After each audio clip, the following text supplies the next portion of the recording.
What's up everyone and welcome back to the MMA Zone. Today, let's get started with Islam Makhachev starts training camp for next UFC fight. As we recently reported, Ilia Topuria is fighting for the UFC lightweight title next, according to Alvaro Colmenero. And before we continue, make sure to leave a like on the video to help support the channel. It looks like Islam Makhachev has started training camp as well, according to the same reporter. I can confirm that Islam Makhachev has already started a training camp for his next fight. So it looks like we're about to get Islam Makhachev versus Ilia Topuria next at UFC 317 during International Fight Week. However, take this news with a grain of salt because nothing is confirmed by the UFC, but all signs are pointing to Makhachev versus Topuria. If they do fight, who do you see winning? Let us know in the comments below. Dricus du Plessis' coach reveals UFC plan. Over the past week, there have been a number of rumors suggesting that Dricus du Plessis suffered a pretty serious injury in training and could be out for some time. Amid talk of a potential interim title, DDP broke his silence with a post on Instagram, saying that he's healthy and will be announcing his next fight sooner rather than later. In response, Soup's MMA preview broke down the situation, calling on DDP to get in the gym and sign the contract to fight Khamzat Chimaev in the co-main event of this summer's UFC 317 card during International Fight Week. All right, guys, Dricus has spoken, and he's saying he's not hurt. Dricus put out a statement today after waiting a few days and letting all of us kind of squirm around, thinking that he broke his shin and it was going to be out until 2026. That's what the reports were saying. He's saying he was never hurt. The fight was never signed. He's the champ. He decides when people show up, and he released that statement out today. Kind of whack to make us wait a few days before putting out a statement. If you aren't hurt, Dricus, get your ass there at International Fight Week. Be the co-main event to Ilia and Islam. It'll be the greatest card of all time. In response, DDP laughed off the possibility of him and Chimaev being the co-main event. Although fans want to see him defend the title against Chimaev on the International Fight Week card, DDP's coach shot down the June date during an appearance on Submission Radio this week. We haven't signed a contract, and so the fight was never confirmed. We were talking about it, and no injuries, man. That's we fighting Khamzat. We're actually waiting for the contract, so it's going to be soon. It's definitely not going to be International Fight Week. They've got something else planned for that. I'm sure everybody knows about what they've got planned. Also not 100% confirmed, but we're fighting Khamzat. We're waiting for the contract, so it's a done deal. While it sounds like it's only a matter of time before the welterweight title fight is finalized between Khamzat and DDP, the one and only Kenny Florian shared his perspective on the situation during the latest episode of the Anik and Florian podcast, saying that after DDP fought Sean Strickland while recovering from an injury, he wouldn't blame him for wanting to make sure that he's 100% before fighting Khamzat Chimaev. Dricus had an injury, maybe even a broken foot or something, that he was recovering from when he fought Strickland the first time around. I don't think he wanted to do something like that again, fight injured. So I imagine if there's an injury there and you're fighting someone like Khamzat Chimaev, you don't want to go in there anything less than maybe 90%, right? Because of the challenge ahead of you. Based on what the middleweight champion and his coach are saying, we may be in for a fight announcement sooner rather than later. Ian Garry roasts Kamaru Usman and Colby Covington. At one point in time, Ian Garry was relentlessly pursuing a fight with Colby Covington as he looked to cement his place among the welterweight division's top contenders. Now, however, it's Garry who's sitting just outside of arm's reach of a crack at the title.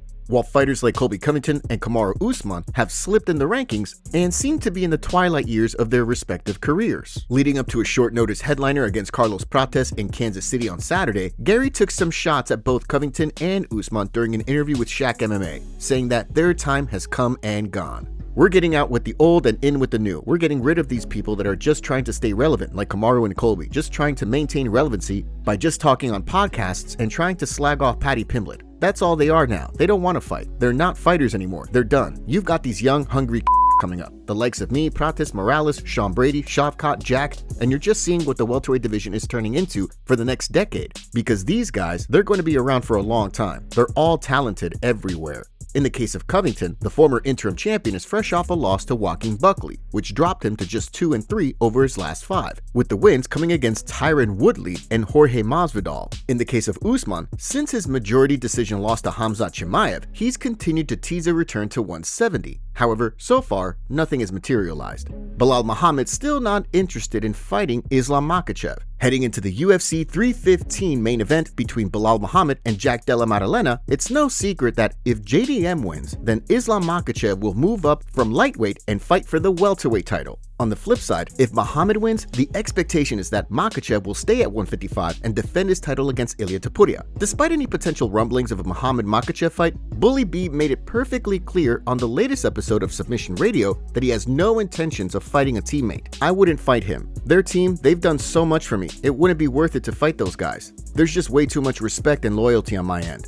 Muhammad also notably shot down Ilia Topuria's case for an immediate crack at the lightweight title after vacating the featherweight belt while speaking with MMA Fighting, saying that he thinks there's nothing for Makhachev to gain by fighting Topuria right now.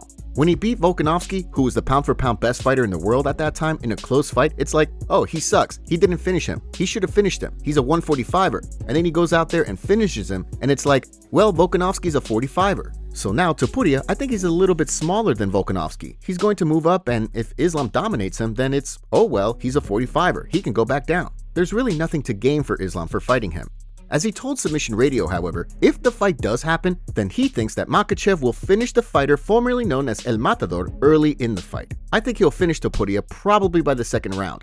As Muhammad went on to say, despite the lightweight division being ripe with talent, he just doesn't see anyone posing much of a threat to Makhachev right now. UFC updates. With Fight Week underway for this weekend's Garry vs. Prates card in KC Mo, let's take a look at today's UFC fight updates, starting with a follow-up on Mateusz Gamrot, who was teasing fans with fight news earlier in the week. According to the UFC, Gamrot will throw down with Ludovic Klein on the UFC Vegas 107 card at the end of May. The fight will see Gamrot look to bounce back from a split decision loss to Dan Hooker back in August. On the flip side, Klein will look to build on a 4-fight win streak that most recently saw him pick up a decision win over Roosevelt Roberts back in September.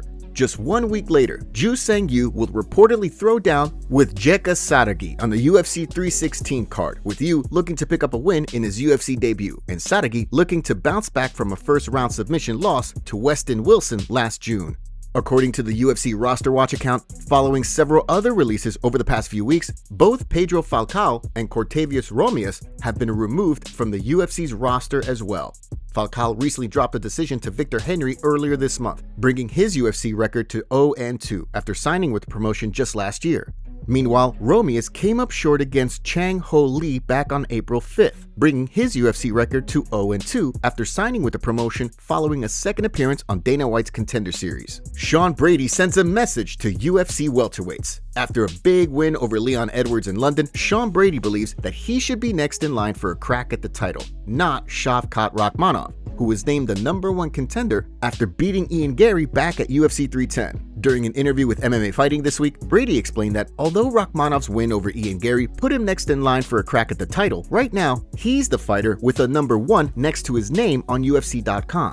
I am the #1 contender. There's a 1 next to my name, so I am the #1 contender. Shavkat's #2, even though they said he's getting the title shot next. But if you look at who he's beaten as of late and who I've beaten, it should be me. If the UFC wants to do me and Shavkat, I'm fine with that. I know I'm the best fighter in the world on this planet, so if I have to go beat Shavkat and then fight for the belt, I'm cool with that.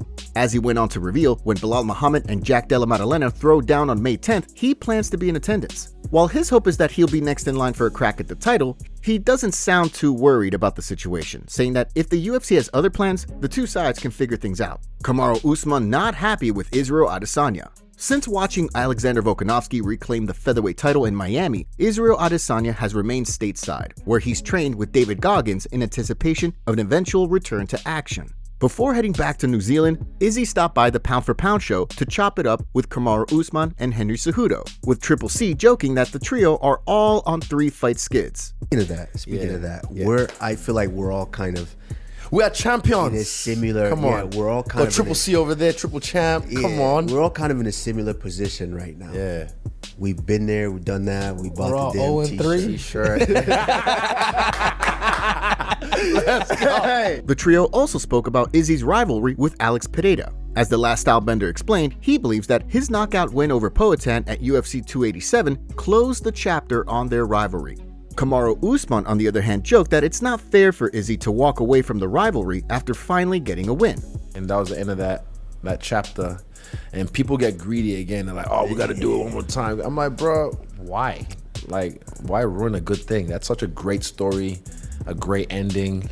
and he's still got him last later. Is it? That's not fair. Yeah, nah, but that's people, not fair. You can't make me play this game. Yeah. 4 or 5 times, No, and but then again, when you finally beat me, you're like, "Yeah, I'm done. I'm done." I need to get one. Hey, you just need to get one, and that's the why important they're one. being like that. Yeah, but again, you gotta know when to hold him, know when to fold him.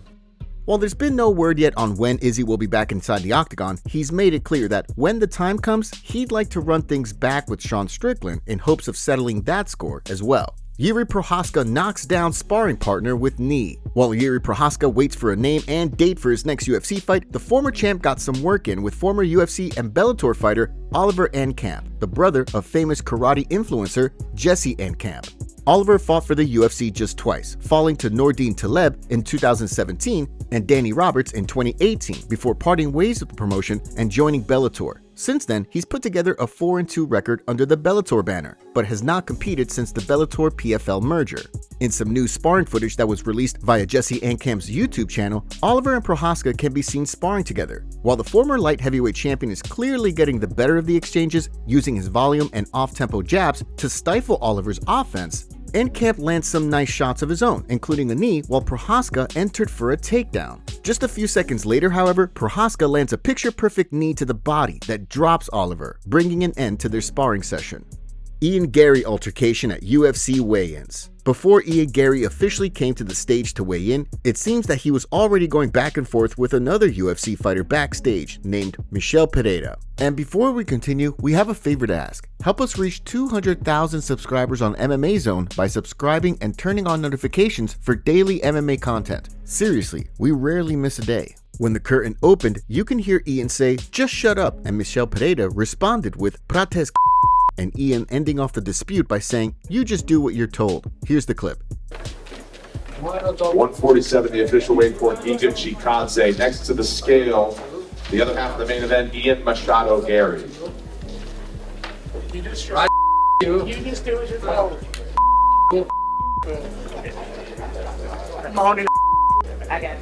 You ready? Yes, sir. Go ahead. Make him wait. 171, the official weight for Ian Machado Garry. Thank you, love. I'm not too. As both Carlos Prates and Ian Garry have made weight for their fight, who do you see winning this fight on Saturday? Let us know down in the comments below.